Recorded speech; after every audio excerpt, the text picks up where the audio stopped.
Good afternoon, and welcome to Kodak Hall at Eastman Theater.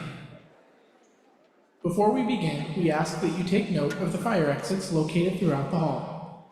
Exits are positioned along the right and left sides, as well as at the back of the orchestra, mezzanine, and balcony levels.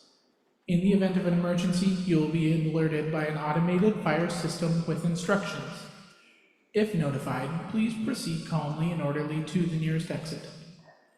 For the comfort of those around you, we ask that you silence all cell phones and smart devices to avoid disruptions during the ceremony.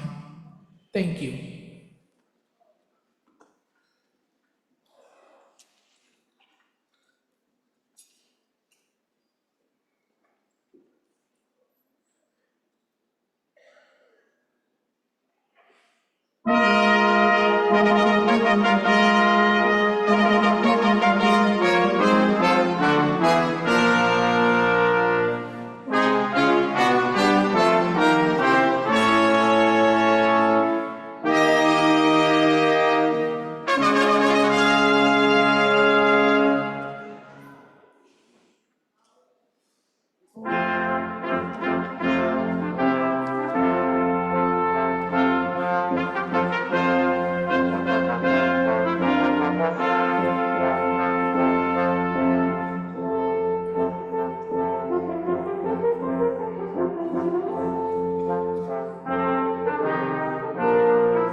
Dear faculty, guests, families, graduating class of 2024, as we gather here today with hearts full of gratitude, pride, and hope to celebrate the remarkable achievements and significant milestones in the lives of these graduates, let's take a moment and position for prayer. Gracious and compassionate Creator, we are thankful to you for the wisdom, strength, dedication, perseverance that you bestowed upon these graduates. Your presence has been a source of comfort, inspiration for many of these graduates throughout their journey. We're grateful to you for the support of their families, friends, and mentors who have walked with them on this journey, providing encouragement and love. We honor and thankful to each of graduates. Their hard work has brought them here to this momentous day. As they step forward from this institution, carrying with them the knowledge, skills, experience that they have gained, we ask for your guidance and blessings. Grant them integrity and compassion as they serve humanity. May they always seek to heal not only the body, but also the spirit, and bring comfort and care to those in need. As they enter to the field of medicine and dentistry, guide their hands and heart to practice with excellence and empathy. May they be lifelong learners. May they use their gifts to make positive impact in the world. Today, we also remember 2 students who are not with us, who worked hard and dreamed of this moment, but they were called away too soon. We bow our heads and pause to honor the memories of Jonathan Snitzer and Peter Henslick. May their memories inspire us, cherish each moment, and to live our lives with purpose and kindness. We ask for your blessing upon the ceremony and each individual here, each of graduates, that they may find fulfillment and joy in their calling. May they be instrument of healing and hope, bringing light to the life of those they touch. We pray for the world where the health and well-being are accessible to all. May these graduates contribute to the creation of a more just, equitable, and compassionate society.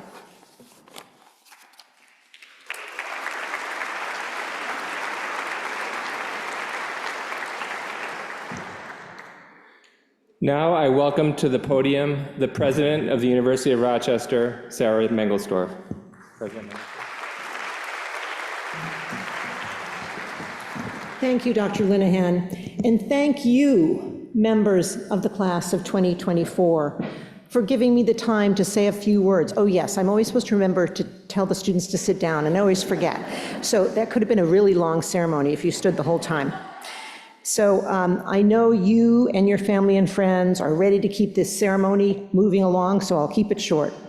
The first is, thank you for being here today and for committing yourself to your fellow human beings. I don't want to dwell on it, but I'm sure you all remember your first several months in medical school. Much of the world and our campus was in lockdown. We were all scared and anxious and uncertain, and the practice of medicine was under enormous strain. And you had just stepped into this new chapter of your life, and you were going to be doctors. For many of you, becoming a physician was a lifelong ambition. Some of you found this path later in your academic journey, but each of you wanted to make a difference in this world. You could see the toll the pandemic was taking on everyone at the medical center, and you knew hospitals across the country were facing, and across the world, I should add, were facing similar strains. I imagine many of you perhaps had second thoughts about being a doctor, and that would have been understandable. But you rose to the challenge, you embraced the uncertainty, you worked together, and here you all are. And you came out of the pandemic with a new dedication to medicine and for the roles that clinical care and medical research play in our lives. You deserve our thanks and appreciation. So let's give a round of applause.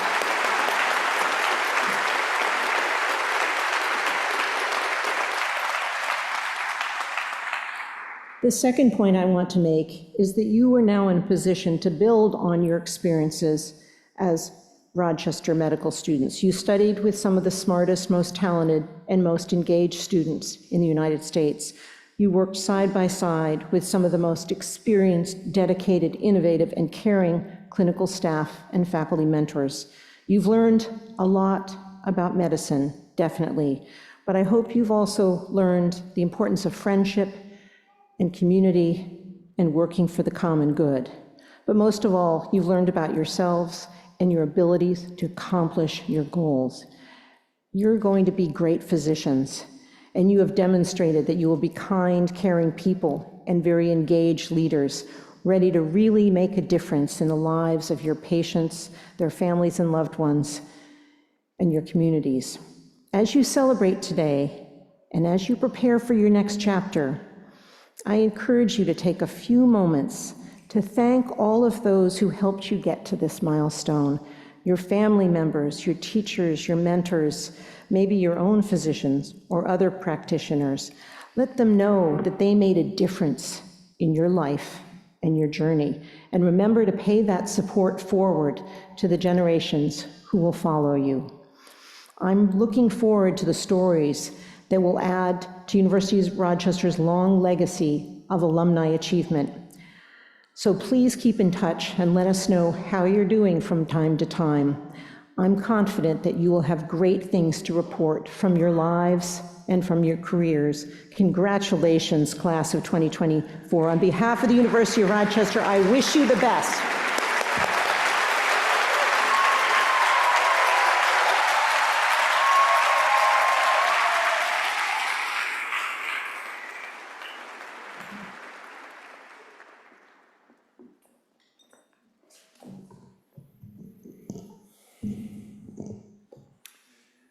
Good afternoon, everybody. My name is David Linehan, and I'm the Dean of the School of Medicine and Dentistry.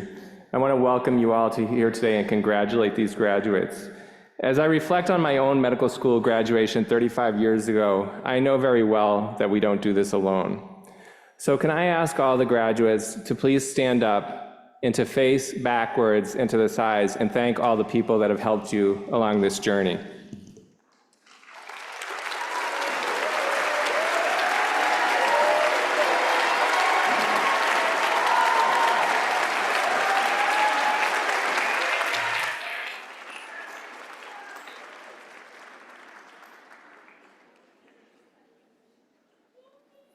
This is a really exciting time for all of you.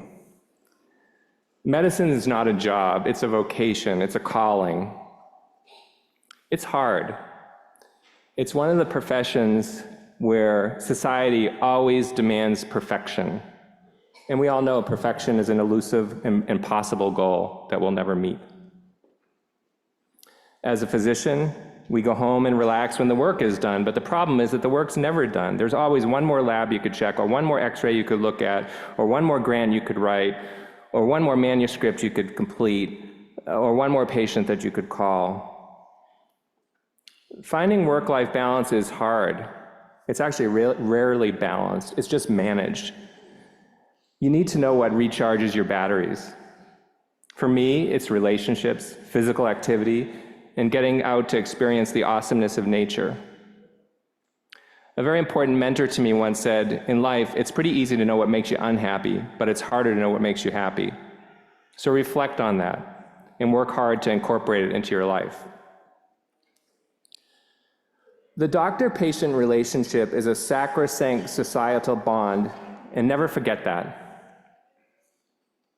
So keep the patient experience and everything you learned about the biopsychosocial model of medicine center stage in your careers.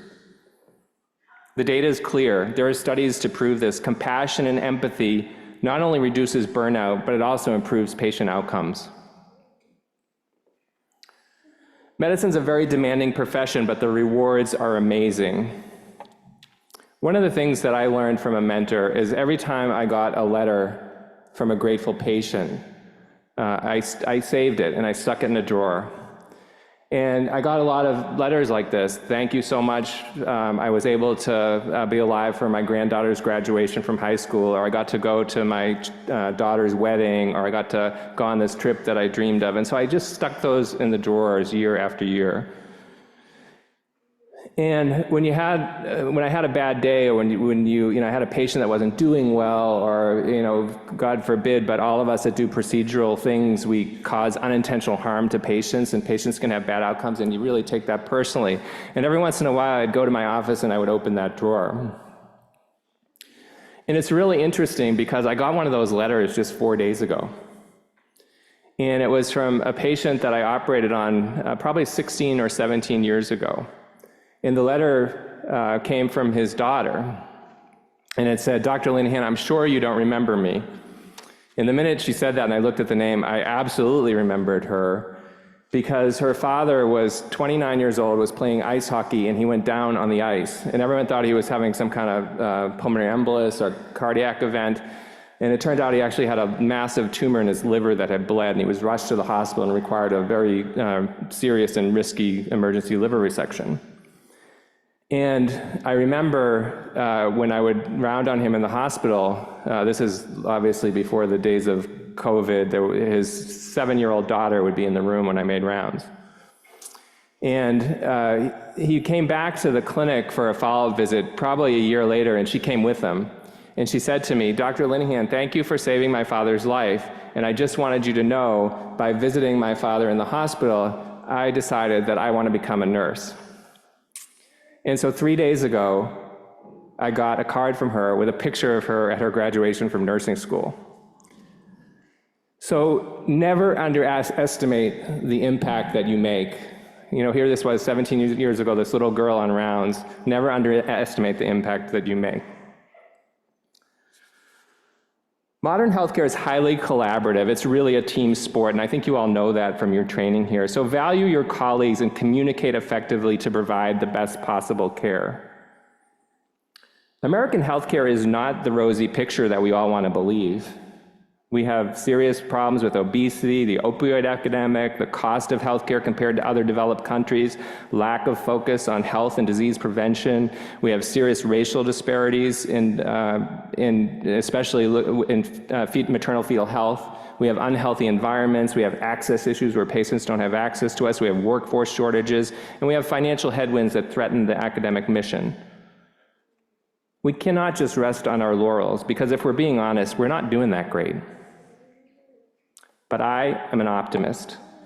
I'm an optimist because of you, because of your dreams, your ideals, your commitment to excellence and social justice. Whenever I come to an event like this, I think of my most important mentor, Dr. Seymour Schwartz. And I think, unfortunately, most of you students didn't get to meet Dr. Schwartz because he died shortly, I think, after you all arrived on campus. And he was here on the faculty in the Department of Surgery for 65 years. He was a former chair of the department. He was an extraordinary mentor to me. He literally wrote the book on surgery. Every single surgical student in the world has studied from Schwartz's Principles of Surgery, so he was a world-renowned, iconic figure. Even at the age of 92, he was still coming to work and was completely relevant because all the young kids, the young students wanted to hang out with him because he had so much wisdom to impart. After completing his surgical career at the age of 75, he decided he needed a hobby, and he became one of the world's experts on cartography and the mapping of the New World. One of the things that he liked to do is tell the students this story, and it's related to a book that he wrote called The Mismapping of America. And in 1595, a map was published of the New World by a very famous professor in London, and on that map, California, the state of California, was depicted as an island. You could see how they would have thought that if you're going up the Baja Peninsula. Actually, I have no idea how they made maps in those days. Now we've got Google Earth, and it's pretty easy to do, but I had no idea how you mapped the New World. But that map was published, and because the map was published by a very important professor from a very important university, nobody dared question it. The Jesuit explorers knew that California wasn't an island. There was plenty of people that wrote and said that California was an island that had been there. But for 150 years, California remained an island on every map published for 150 years. And Dr. Schwartz liked to tell that story to medical students because he wanted you to think that just because the important professor says it was so doesn't mean it's so. And isn't it ironic that one of the most important educators in American medicine, Seymour Schwartz of Schwartz's Principles of Surgery, was inviting you to tell him he was wrong? It's an important message that we have to take with us. You have to reject the status quo. That's the beauty of medicine, right? Inquiry leads to discovery, which leads to impactful improvements in the care of patients. So remember that, California is not an island.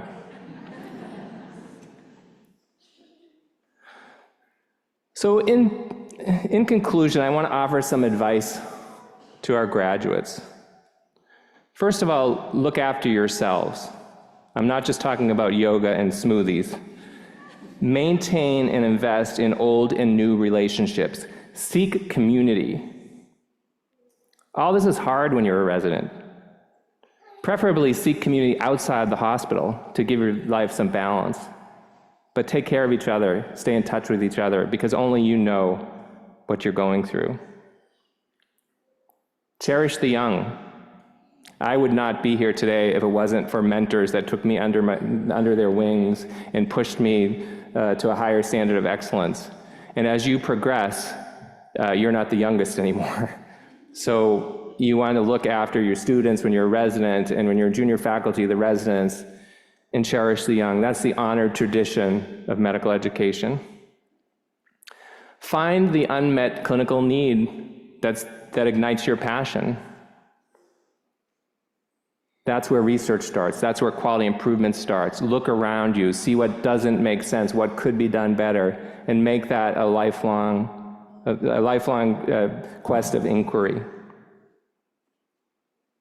Be humble. When things go right, reflect the light to the team that supports you. And when things don't go quite right, look in the mirror and say, how could I have done this better? Always remember it's the journey, not the destination. I think it's important for medical graduates. It's 4 years of university, 4 years of medical school, multiple years of residency, sometimes time out to do research. And we're all going after this destination, but enjoy the journey. It's a long one. Don't forget to thank the people who helped you get here, your parents, your loved ones, your friends, your mentors. And in the spirit of Meliora, leave here to serve. Don't believe that California is an island just because the professor tells you that it is. Find the unmet clinical need that ignites your passion and make medicine ever better. Thank you.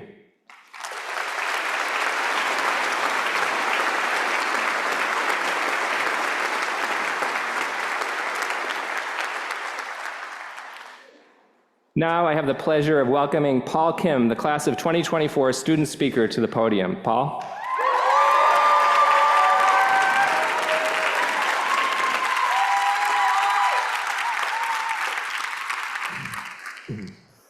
Thank you very much for this opportunity to speak.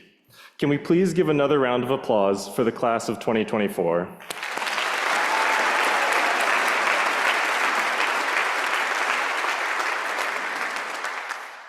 Today is a day of celebration, and celebration can mean many things. One definition I am fond of has 3 steps: holding something, a moment, a place, a person, seeing it in all that it is, the fruits, the thorns, the roots, and saying, "You are loved." Yet I know I cannot properly celebrate each of my amazing classmates. Even though we are graduating from the same medical school, this whole experience means something unique to each of us. The wondrous complexity of our collective experience loomed over me as I sat to write, wondering what I could possibly say. Soon, the budding psychiatrist in me suggested, maybe I ask instead. I hope my experimental approach will give everyone a chance to show up with their experience. For those of you holding your breath, dreading what I might ask you to do, you can relax, as I will not be asking anyone to say anything. I ask of you only 2 things. 1, when you hear me say, Who here has ever blank? I ask you to raise your hand or make whatever sign that you are able if you think that applies to you. And by you, I mean everyone in this auditorium.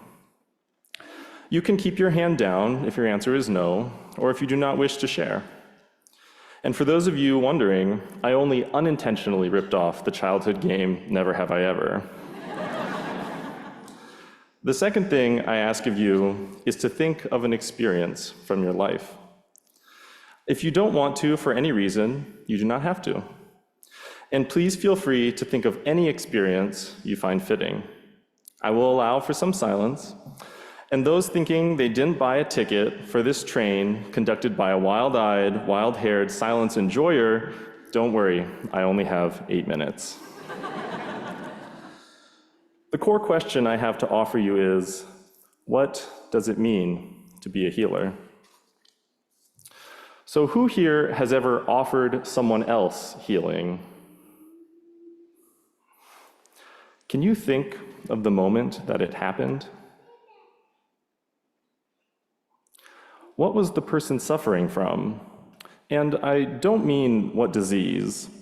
Suffering and pain often coincide, but I try to distinguish them. Pain is a natural response to injury. You feel pain when you stub your toe, or when you have to talk to that one consultant, and it's okay, everyone has one. Suffering is a wound in one's belief that they are loved. So I ask again, what was the person suffering from? Which of the myriad modes of healing did you offer? What about them made you think they felt some lessening of their suffering, even if the pain wasn't gone? Or, like many of us, did you just have to have faith the healing happened, trusting in the seemingly meager yet transforming power of caring? How did you feel when you discovered your ability to heal? Switching gears, who here has ever received healing? Can you think of that moment? What were you suffering from? And how did you find healing in that moment? Strangely, healing is a living thing all its own, not tamed by our skill, rather an entity we wrestle and dance with to a tune both resonant to our core and also wildly unpredictable. Healing often calls us to places of vulnerability where uncertainty lives. At the end of a narrow, bumpy road lined with barren, gnarled trees, in a dilapidated house teeming with our worst fears, or at least that's how it often appears in my mind. Though lately, I've begun to see uncertainty like a fog. So preoccupied with my destination, I barrel blindly through the fog, and when I shine a light, the fog only becomes more opaque. Eventually, I feel frustrated and stop, only to realize that by accepting my unknowing, I become aware of the possibility and the life that surrounds me. Who here has ever thought you knew something or someone only to realize you did not? Can you think of one of those moments? What changed or what stayed the same? Did you receive that thing we all need in this string of uncertain moments known as life? You know, that thing we do when we try our best to embrace each other as whole human beings, years of life compressed into a person, and not try to define each other by one thing just because it would be easier. That incredibly difficult thing we so desperately need in our divided world, that thing called compassion, the mark of a true healer. Thank you for bearing with me, and I hope that each of you was able to hold some part of yourself lovingly during this time. Before I go, I would like to share a practice of blessing people as they go through transitions. The word blessing comes from the Latin benedictio, bene meaning good, and dictio meaning to speak.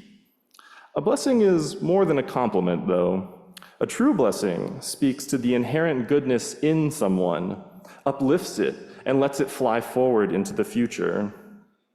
Blessings are given as reminders of our inherent belovedness, especially when a hard road lies ahead. And, at least in the ritual I learned, we raise our hands over those we bless. So I ask you one last time to raise your hands, though not for yourselves, but for each other, or embody whatever sign works for you, as I read a short blessing I prepared. May our precious sacrifices, some offered willingly, others less so, fall like seeds into our hearts and into the hearts of those we meet. And may they grow and bear fruit, even if we do not see it. May we, when met by uncertainty or failure, ask for and find the love we need to help ourselves embrace the at times painful process of bringing forth new life. And may we remember or be reminded that amidst our tangled mess of wildly beautiful differences, misunderstandings, past hurts, and maladaptive coping mechanisms, we are all still human beings looking for love. And may we, with precious, costly, humble, and courageous compassion, help each other find love and healing. Thank you again, and congratulations to the class of 2024.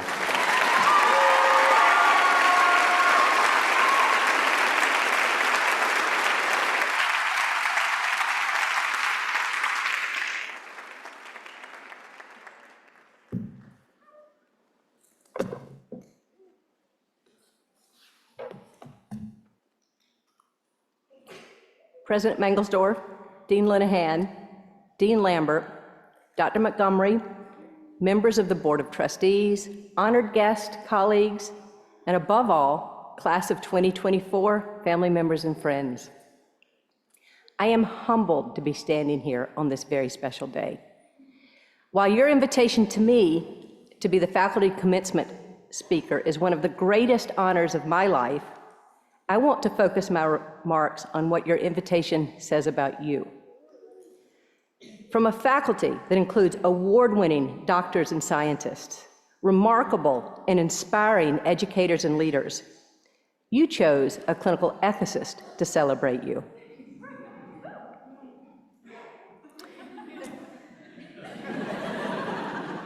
On this day, the first day I get to call you doctor, you collectively selected someone who attends exclusively to the human aspect of patient care. Through your selection, you demonstrate a profound commitment to the biopsychosocial approach to medicine. I am immensely proud of you and honored by you. So to prepare this address for you, I started by reading exemplar commencement addresses, and to my horror, discovered that most included significant self-disclosure. Lamenting with a dear colleague in the Department of Health, Humanities, and Bioethics that I wanted my remarks to be about you, not about me, she astutely observed the tension I was feeling is at the core of the doctor-patient relationship. So it was humbling to be schooled on the meaning of your fiduciary relationship. As we have discussed for years, the doctor-patient relationship is special. It is a fiduciary relationship. It is founded on trust and confidence and requires that you always promote your patient's interest and welfare. To earn the necessary trust and confidence, one challenge for all of us is in deciding how much of ourselves to give, to whom, and when, and what to do in those inevitable moments when we feel incapable of giving what we perceive to be enough. For example, when I feared that my words would not sufficiently celebrate the magnitude of your sacrifices, accomplishments, and potential, I confess, I regretfully asked ChatGPT to write a commencement address. In response to the initial perfectly bland commencement address, and in the hopes for something meaningful, I asked for so many revisions that the computer told me it was bored with my questions. I'm serious, it said bored. That's what I get for asking a computer to do the work of a human. So I'm going to tell you a very human story. About 20 years ago, when my daughter was still new and I felt uncertain and overwhelmed, I called her pediatrician's office because she was not napping. The nurse said, tomorrow, put her in her crib and go take a shower. When you get out, she will be asleep.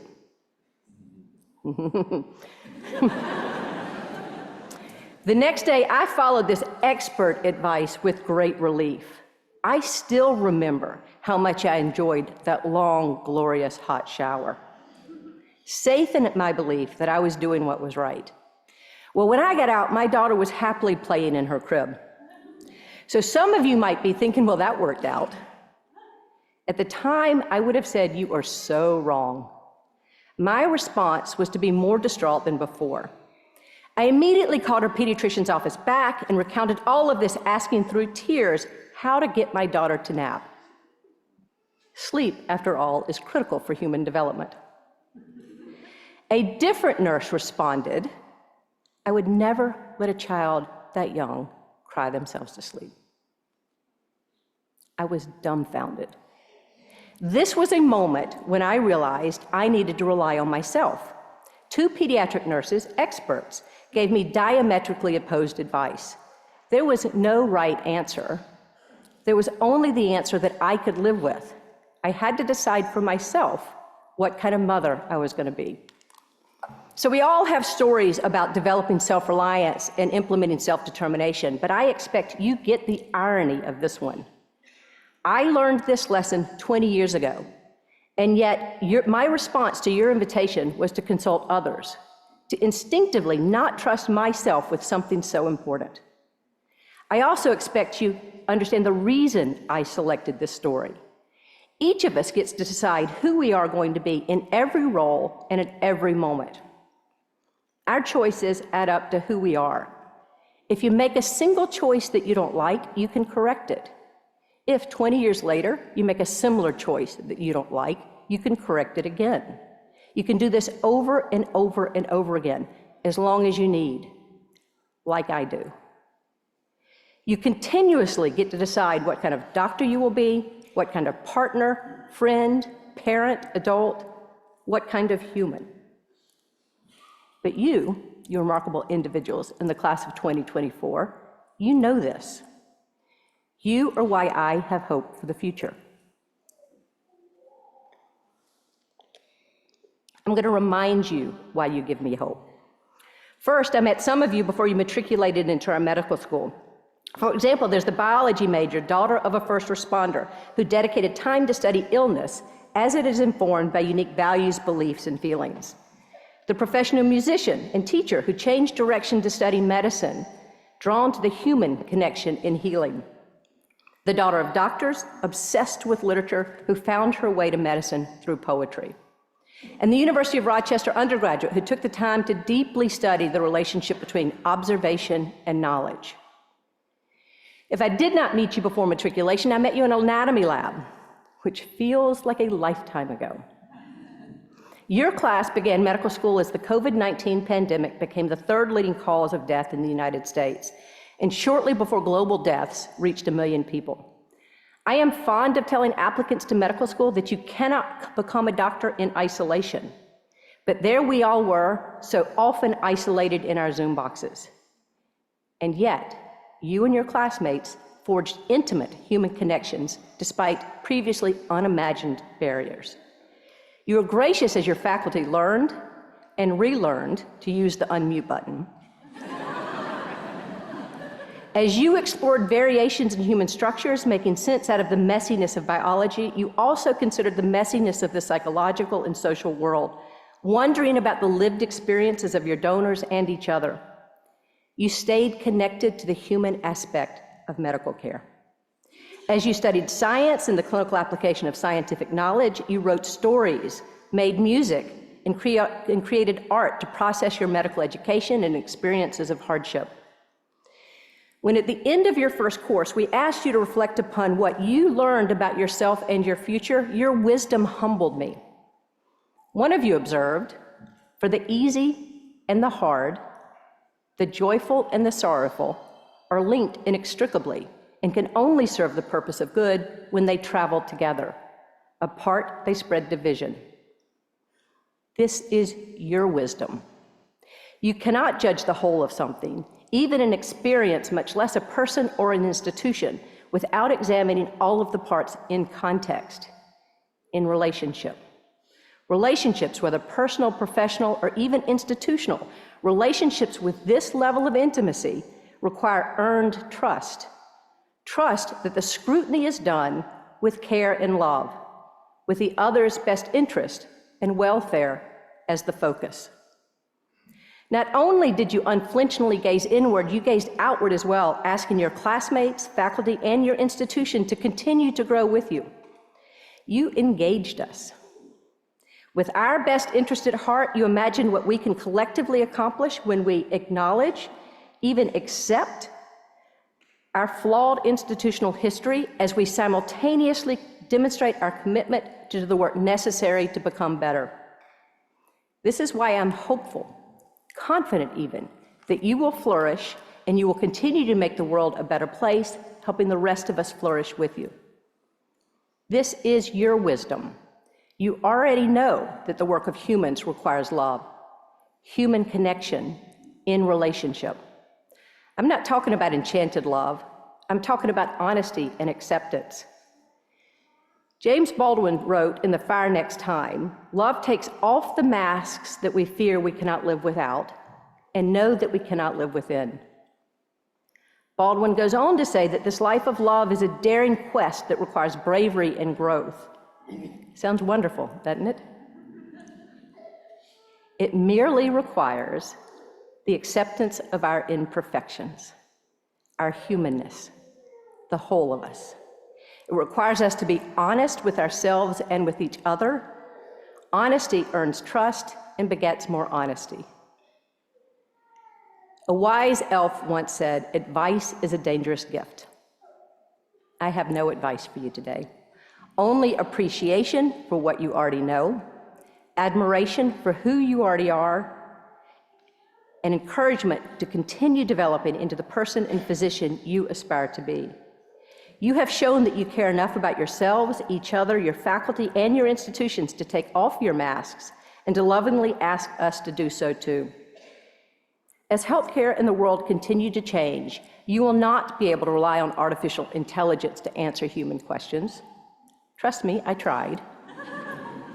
You will need to continue to rely on your own human judgment and continue accepting help from others.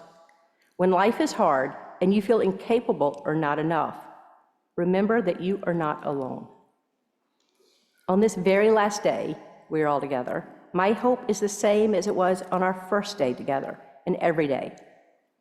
The joyous and the hard days, that you do not feel alone, that you feel supported because I, your classmates, your faculty, your family, and your friends see you and stand beside you, accept you and love you for who you are and all that you do.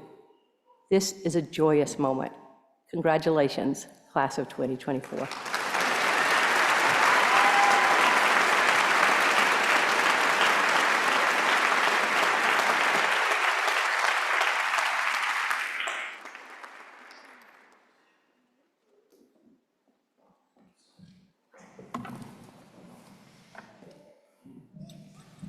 I just want to mention to you all that yesterday during a ceremony at the university in the Fowler Stadium, the university recognized Dr. Diane Hardman for her lifelong dedication to improving graduate education for the medical residents of the University of Rochester and their fellow residents across the country.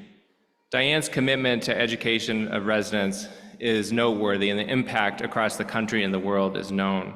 She spent decades here with the idea of holding us all accountable for continued excellence in improving education, postgraduate education, and she really is deserving of this highest award that represents the highest ideals of the university.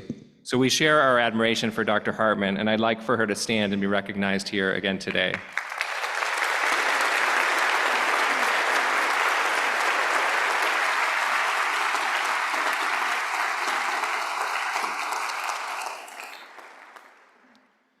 President Mangelsdorf, I now call to the podium Dr. Robert Montgomery, the H. Leon Pachter Professor and Chair of Surgery at the New York University Langone Health, to be recognized. Dr. Montgomery, your distinguished career as a clinician, surgeon, teacher, and innovative leader serves as an inspiration for all who aspire to transform the lives of our patients, their families, and the profession of medicine. As a forward-thinking clinical scientist, you have exemplified our university's defining spirit, demonstrating that each of us can change the world through our compassion and our care for those around us. President Mangelsdorf, I have the distinct honor to present Dr. Robert Montgomery for the Charles Force Hutchinson and Marjorie Smith Hutchinson Medal. Dr. Montgomery, we are proud to count you among our most distinguished alumni. In recognition of your achievement as a physician and scientist and your service to your patients and to medicine, we present to you the university's highest alumni honor, the Charles Force Hutchinson and Marjorie Smith Hutchinson Medal.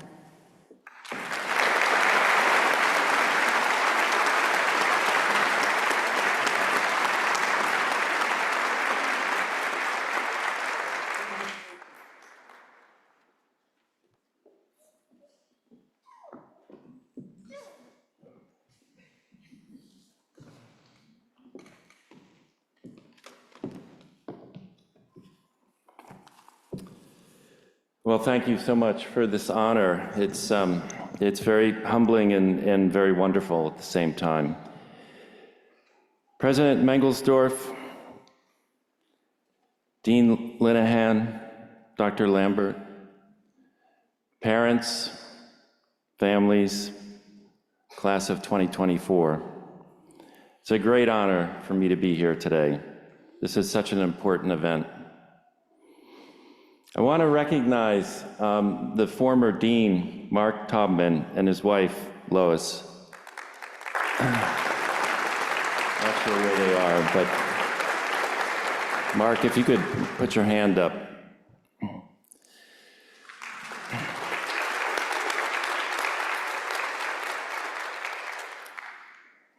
Great leaders are few and far between.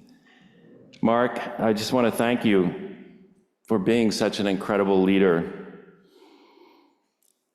This institution means a lot to me and to everyone in this room, and you guided it very well during your tenure, and thank you for that.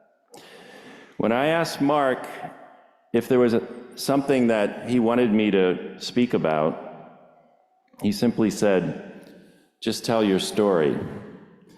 So you may hear some disclosures, actually. You know, medicine really is about storytelling. I was 14 years old when my father was diagnosed with cardiomyopathy.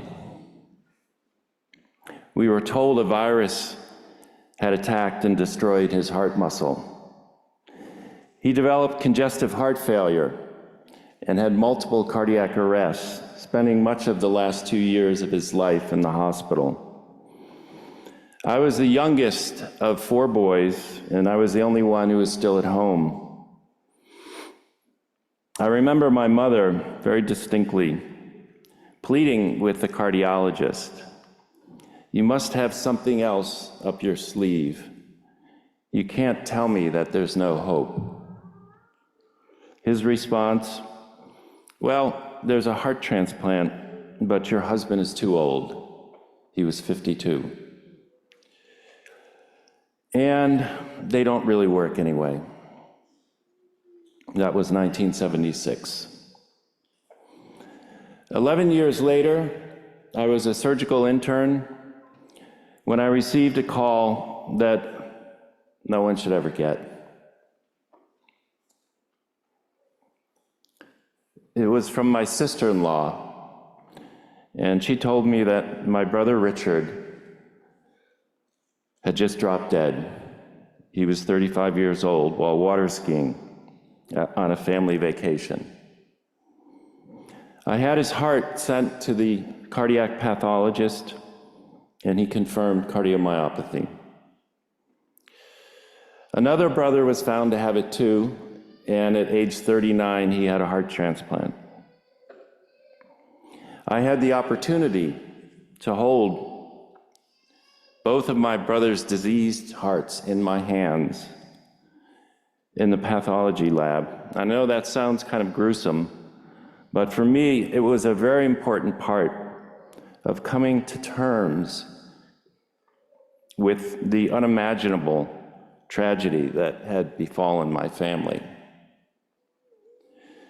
I too had inherited the disease, and I was told that I was at very high risk for a sudden death, and that I needed an implantable defibrillator that had just recently been invented at the place where I was training. I was the first surgeon in the world to receive a defibrillator, a bulky titanium piece of metal that was so big it had to be implanted in my abdomen, and 2 patches sewn to my heart to deliver a shock when I would go into an abnormal rhythm.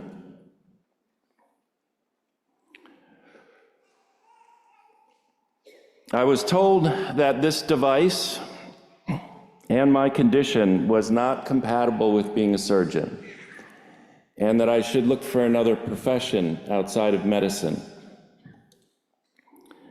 I was not willing to accept that.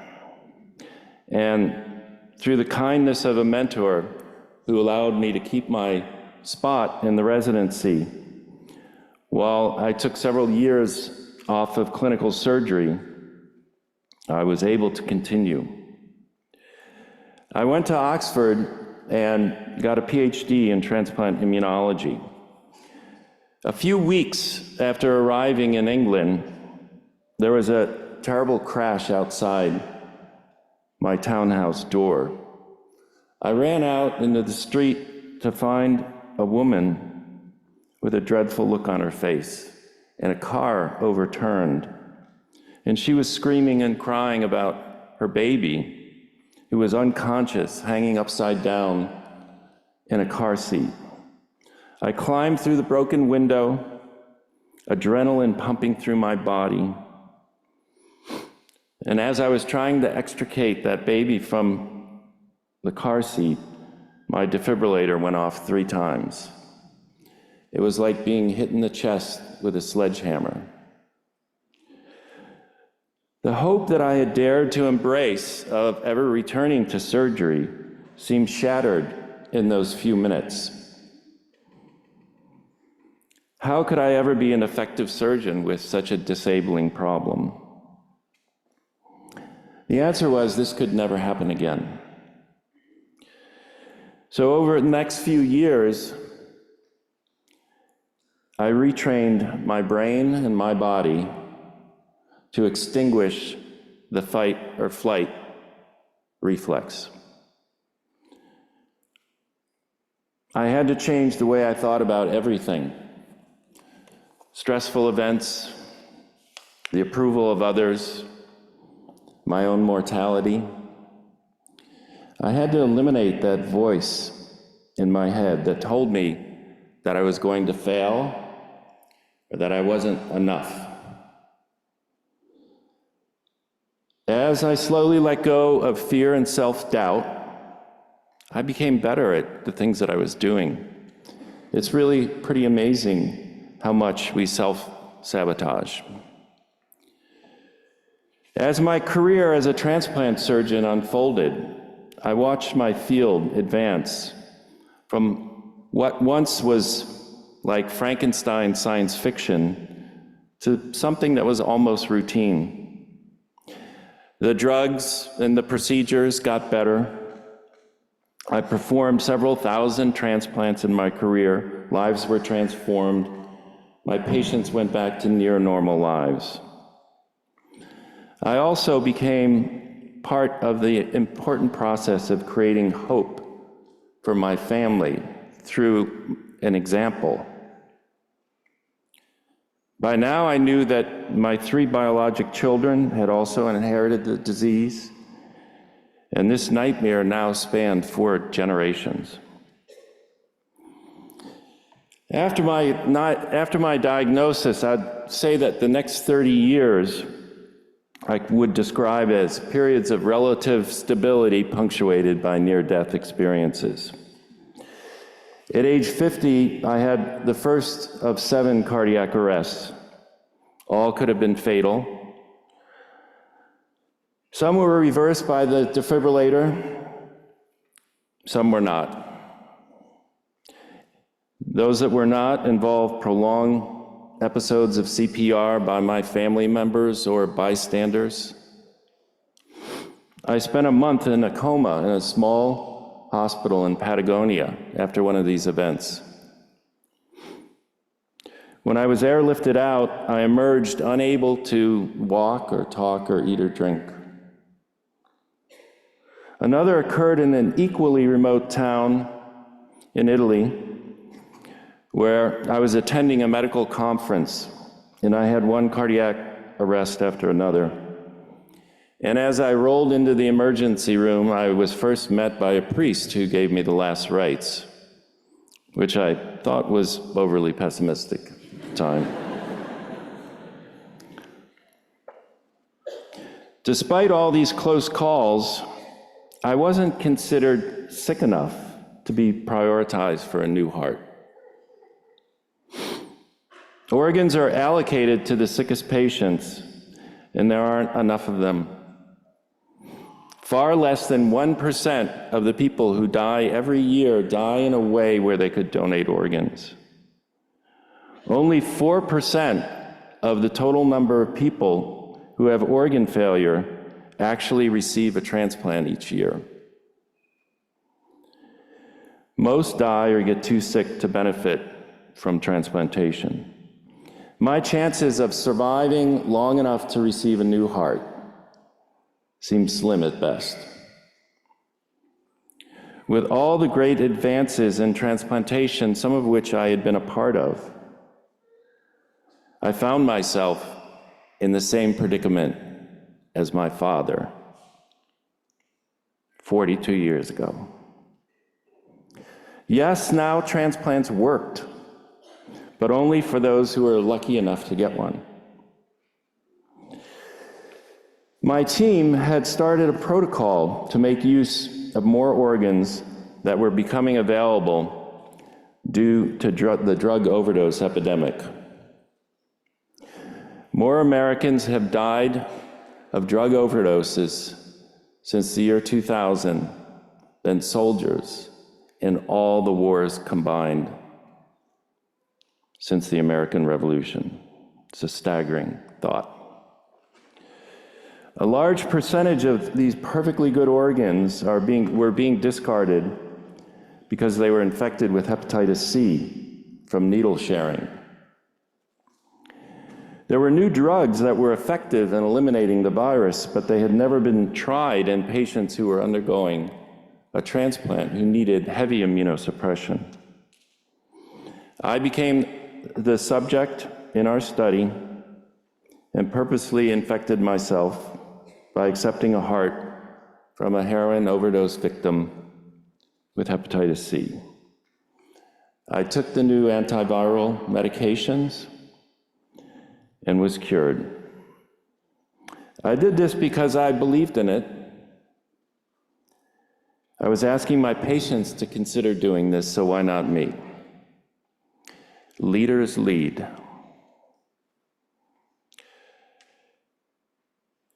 I also like the idea that I was utilizing an organ that would likely be discarded, and I wouldn't have to compete with one of our patients for an organ. As I recovered, I vowed to myself, whatever time I had left, I would dedicate to finding another source of organs I assembled an amazing team, starting with the team that saved my life. And we set our eyes on solving the organ shortage problem. 3 years later, we performed the world's first pig-to-human xenotransplant as a step towards creating a renewable, unlimited source of organs so that no one would have to die waiting for someone else to die so that they could live. And right now, at my hospital at NYU, we have the only person in the world who's living with a pig kidney inside her. I don't want you to leave here today thinking, wow, what a story, what an exceptional life. 37 years ago, when I sat in the seats that you're in today, I assure you, there was nothing exceptional about me. If someone had told me the story I just told you and told me that that could be my story, I would have laughed. As you make this next all-important step into your future in medicine, remember that you're taking a sacred, ancient oath to be the best doctor that you can possibly be. Not for your own benefit, but because your patients deserve the best you have to offer. Be deliberate, be courageous, stay focused, and most of all, be kind. I'll leave you with my favorite poem from Walt Whitman. Seems particularly pertinent now. O me, O life, of the questions of these recurring, of the endless trains of the faithless, of cities filled with the foolish, of myself forever reproaching myself. For who more foolish than I? Who more faithless? Our eyes that vainly crave light of the object's mean, of the struggle ever renewed, of the poor results of all, of the plotting and sordid crowds that I see around me, of the empty and useless years of the rest, with the rest, me intertwined. The question, O me, so sad, recurring, what good amid these, O me, O life? And the answer, that you are here, and life exists, and identity, and the powerful play goes on, and you might contribute a verse. As mentioned earlier, being a doctor is hard. If you do it with skill, integrity, humility, and benevolence, that may be enough. Job well done. If you set your sights on contributing a verse, well, you might change the world. Or you might invent the thing that will save my children and my grandchildren. So go out there and do some good. God bless.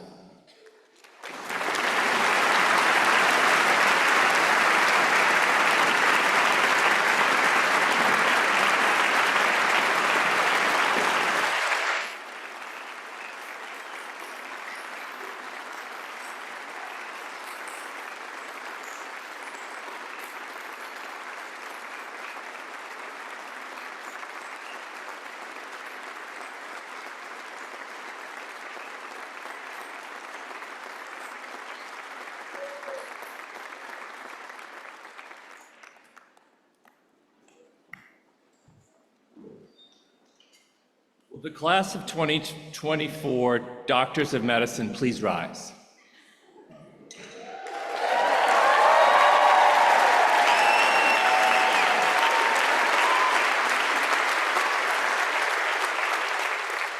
As has been done for centuries, those who have chosen to commit their lives to the practice of medicine take an oath.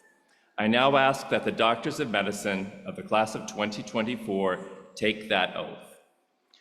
All physicians in attendance are invited to stand and recite the oath with the graduating class, which is found on the back of your program.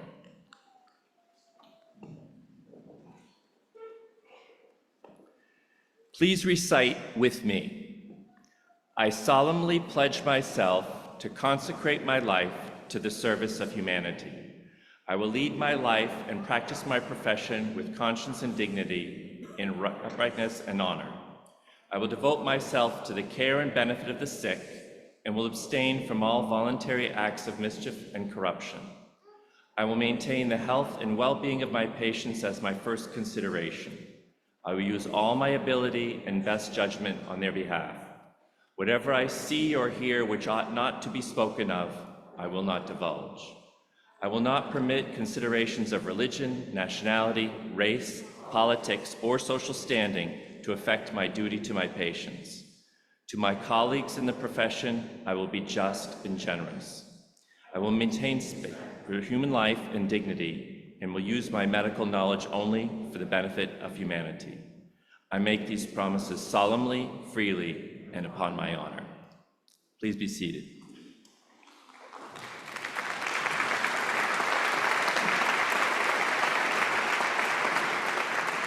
Will the marshals please bring the Doctors of Medicine forward to receive their diplomas and hoods?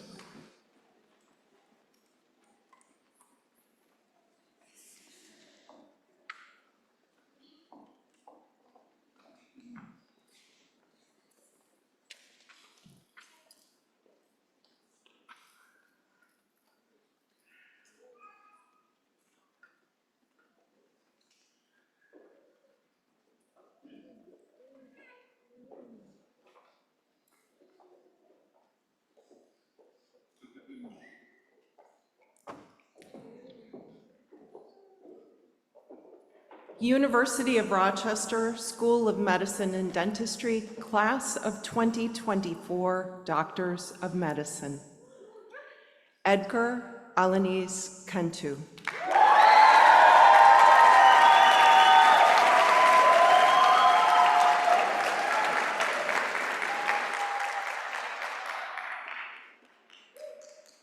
Shania Ali.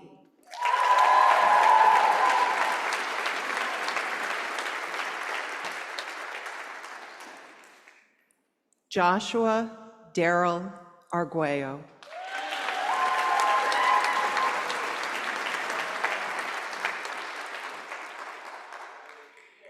Guy Azriel.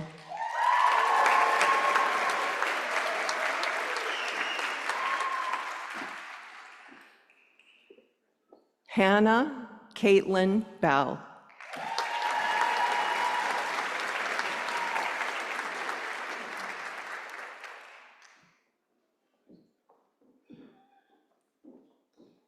Ashish Bardwaj.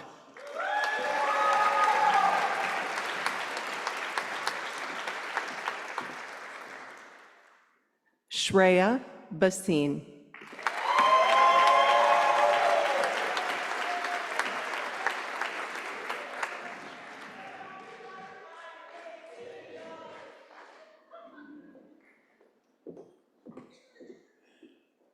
Sarbjeet Kaur Birdie.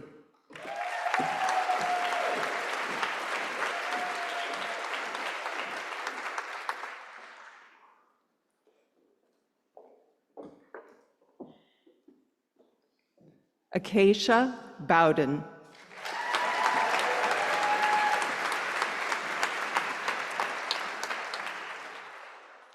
Julie Ann Burgett.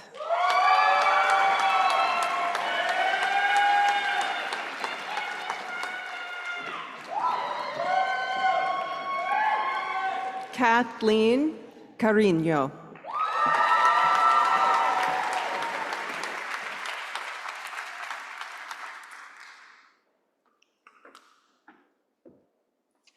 Alexander Chait.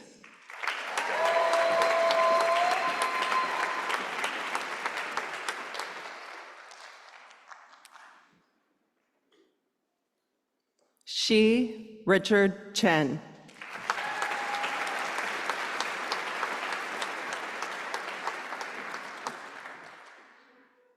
Emin Talia Chen.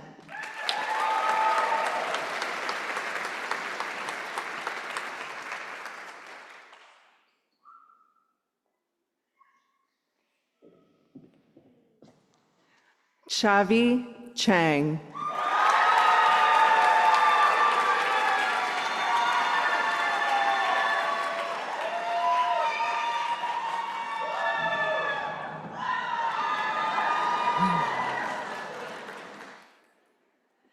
Alexander Cherokee.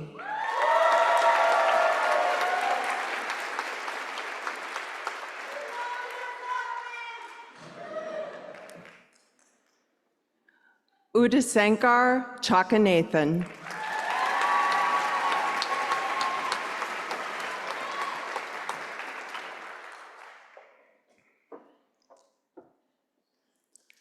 Amanda Sayun Chow.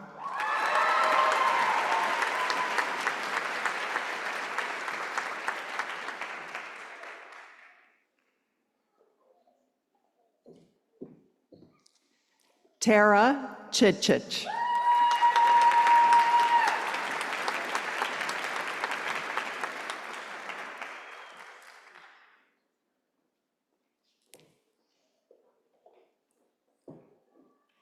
Devin Clark.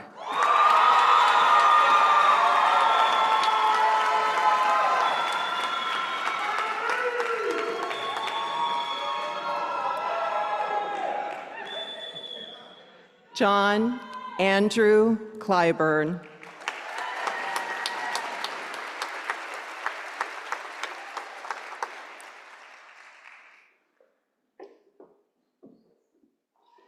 Ashley Marie Cortez.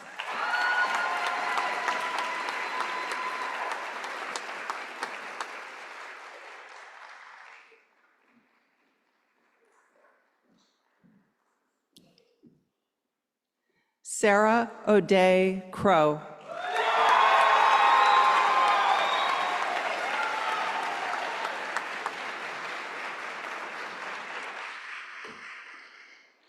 Ian Anthony DeAndrea Lazarus.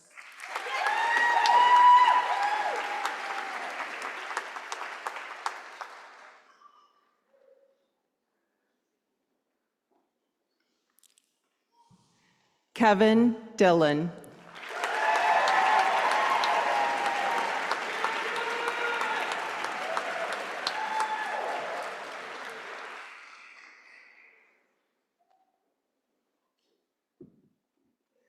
William Di Pasquale.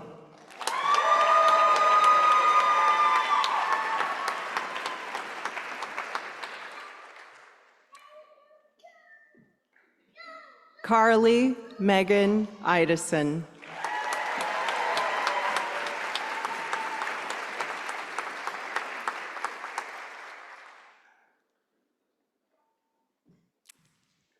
Ben Fong.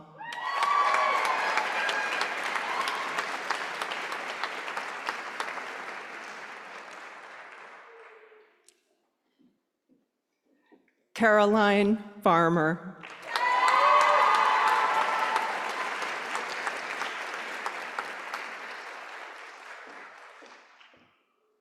Samuel Florentino.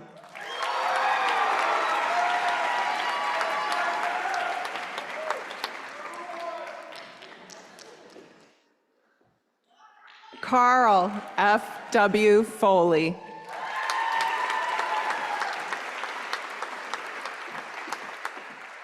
Mariana Bailey Fry.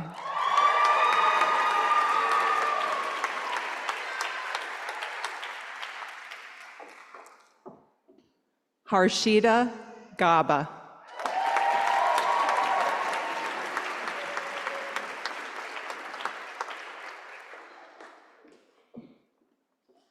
Anastasia Gibson.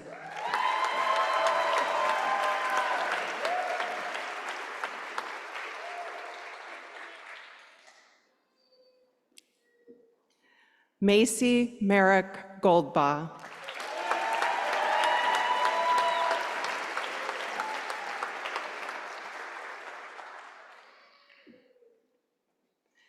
Jacob Joshua Gomez.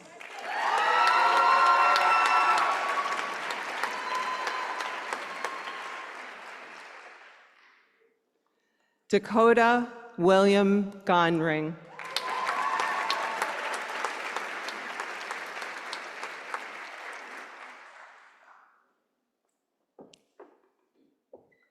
Sam Jacob Haber.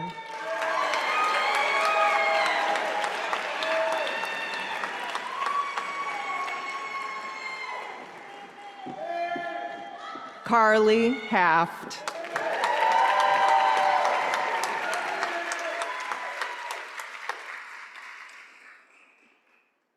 Nicholas Hall.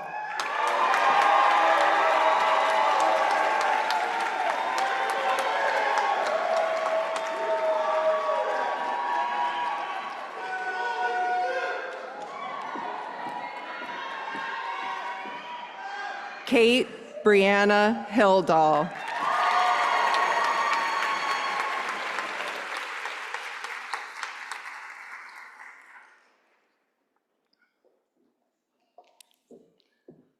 Malena Hawker.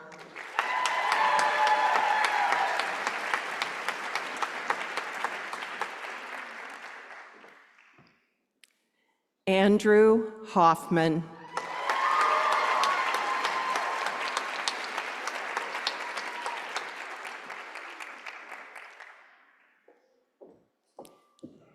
Melissa Holloway.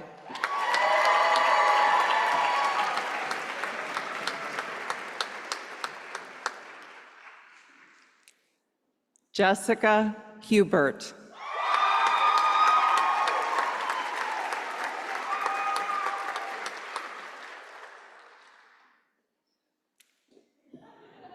Hannah Jackal Dewhurst.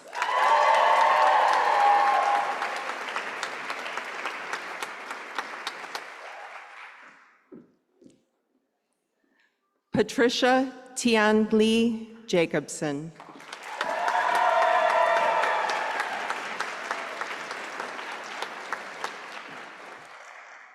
Rachel Johnson.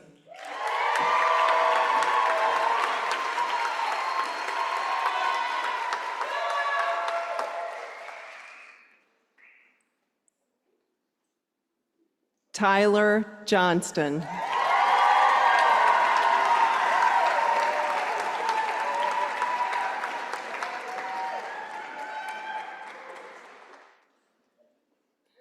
Yoav Kadan.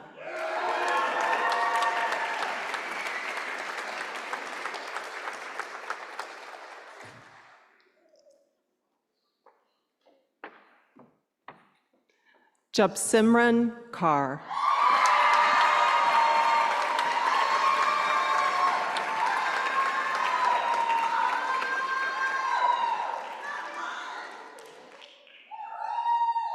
Mark Kenny.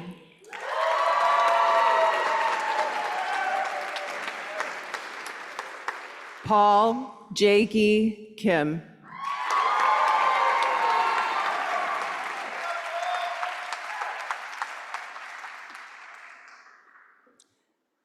Kathleen Despina Krieg.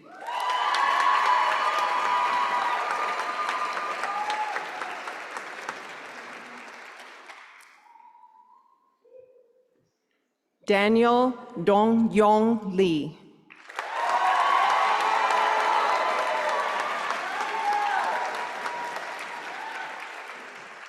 Marissa Locastro.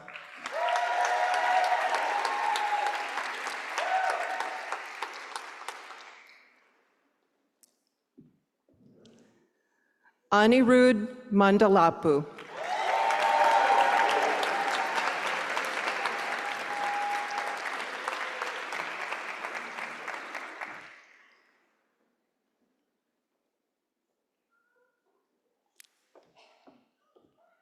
Caroline Moretz.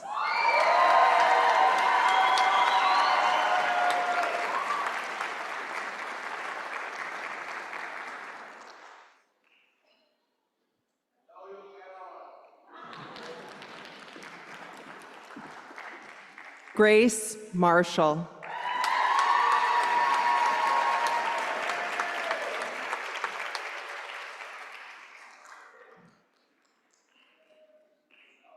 Kyle Martin.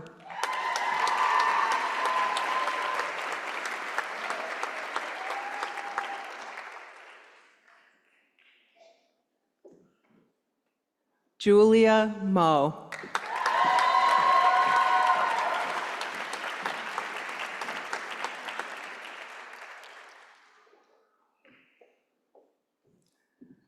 Samantha Masor-Fiddy.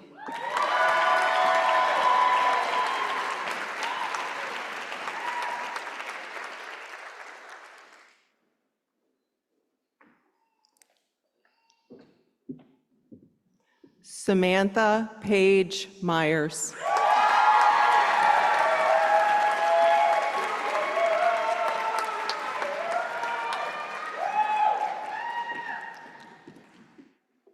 Neha Narayan.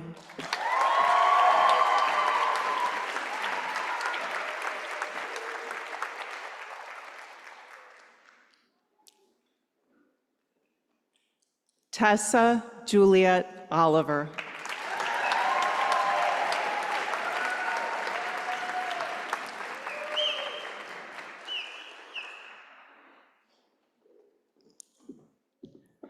Mackenzie Dawn Wareham Palmer.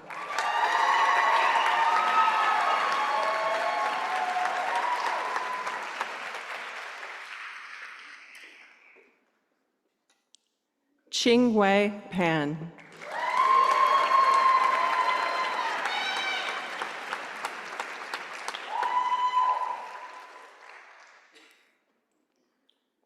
Chanjun Park.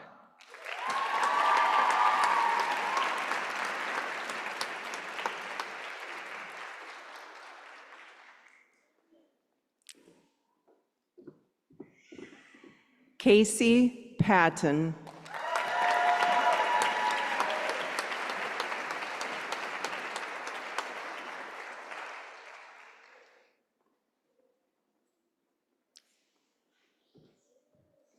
Dennis Fan.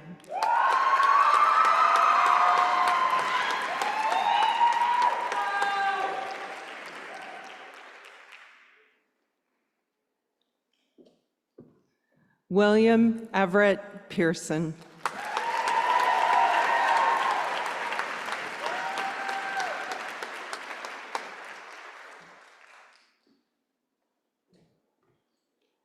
Alexander Poulakis.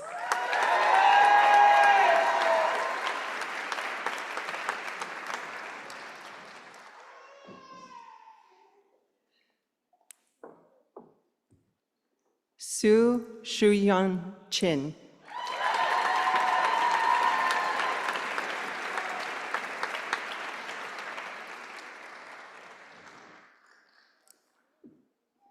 Adam Rochter.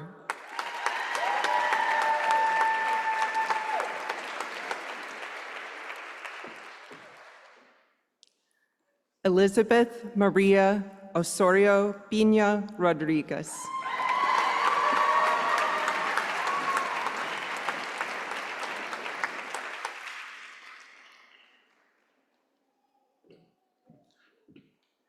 Amanda Rose Rubano.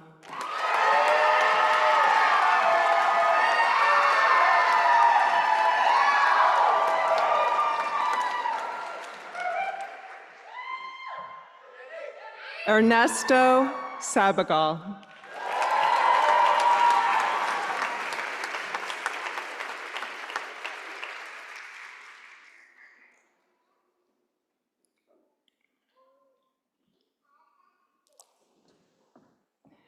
Yelizaveta Sabochnikov.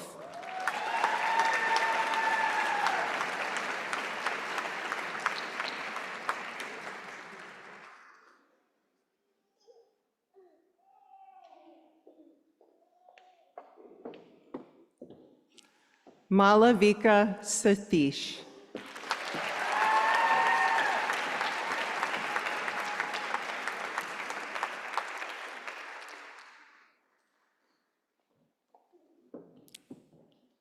Samuel Shell.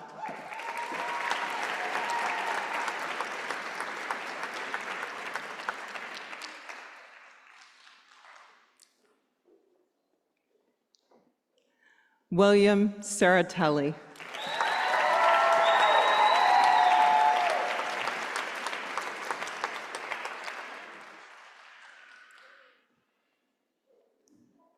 Hashim Sheikh.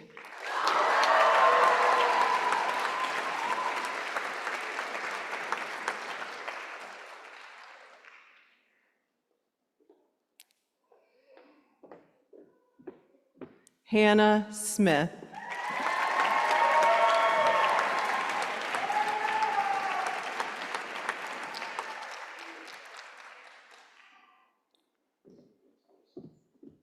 Anya Elizabeth Stolarczyk.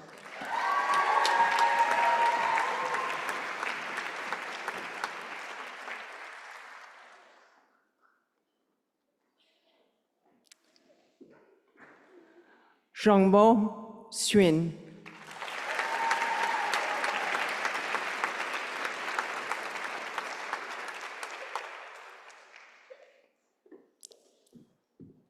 Tiffany Ting.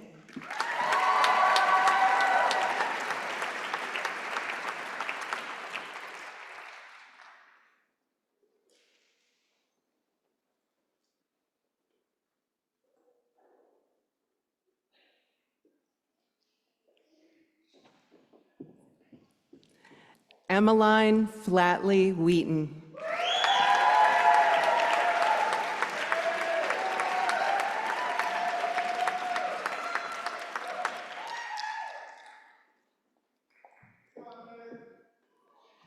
Catherine Leanne Wu.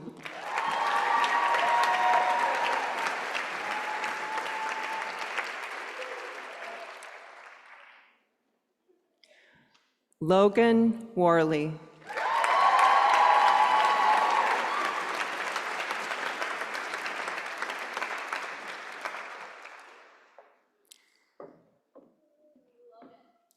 Jessica Pepe Wu.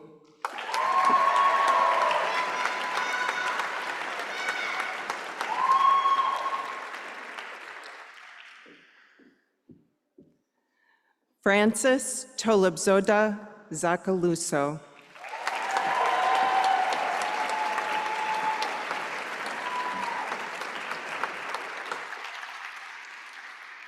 Zachary Ryan Zatola.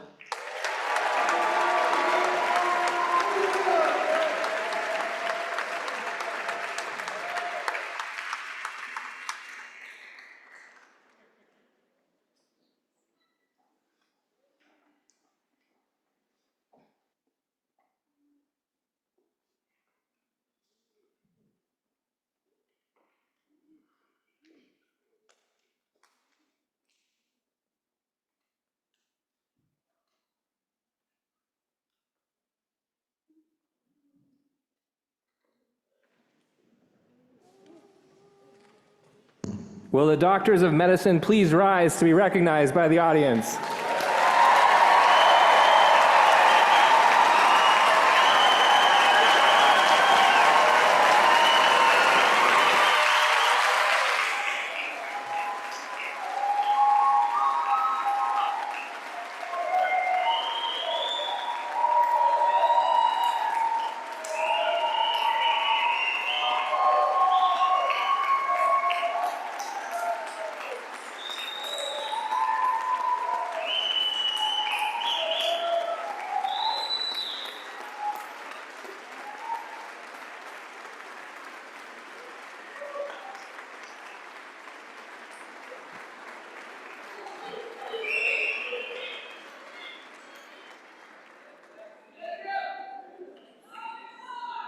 Many students here have distinguished themselves by exceptional academic performance, and you can find the names of those who received awards in the ceremony program.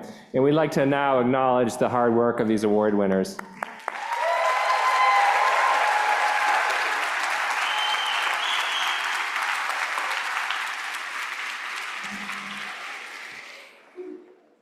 On behalf of all of us in the University of Rochester community, congratulations to the class of 2024 on your medical school graduation.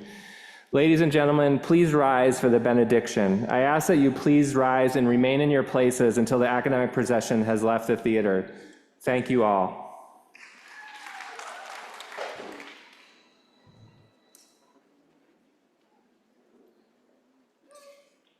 As we bring this ceremony to a close, let's take a moment for deep breath, final reflection, and blessing. Dear Creator and source of wisdom and compassion, we stand at the threshold of new journey for these doctors, filled with anticipation and hope. May the knowledge and skill they have acquired guide them as they step into their roles as healers and caretakers.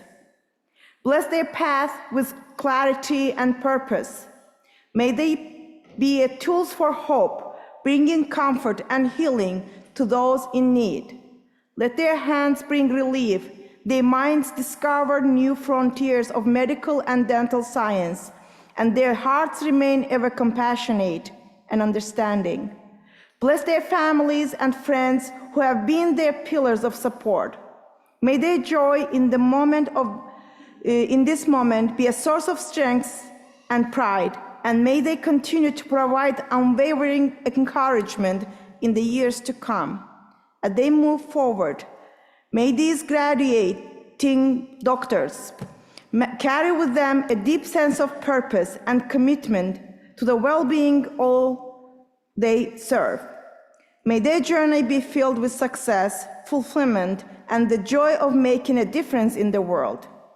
Dear doctors, go forth with confidence, compassion, and the knowledge that you are well prepared to meet the future. May peace and blessing accompany you always. Amen. Amen.